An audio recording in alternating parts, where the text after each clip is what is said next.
Bom dia, bom dia, bom dia. Estamos mais aqui para fazer uma repintura. Tirei esses amarelados aqui do teto aqui. Arrumar essa sujeira que o pintor anterior deixou. Tudo sujo aí, ó. Vocês podem ver. Estamos com problema de desplacamento aqui por conta de infiltração. Fazer essa repintura toda aqui. Teto, parede. Olha só a situação disso aí. O pintor andou sujando tudo aí, ó.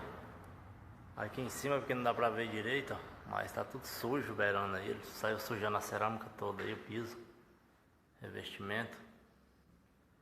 E é isso aí. Estamos aqui pra resolver esse BOzinho aqui. G7 pinturas, sempre fazendo a diferença. Olha a situação disso aí, tudo sujo aí.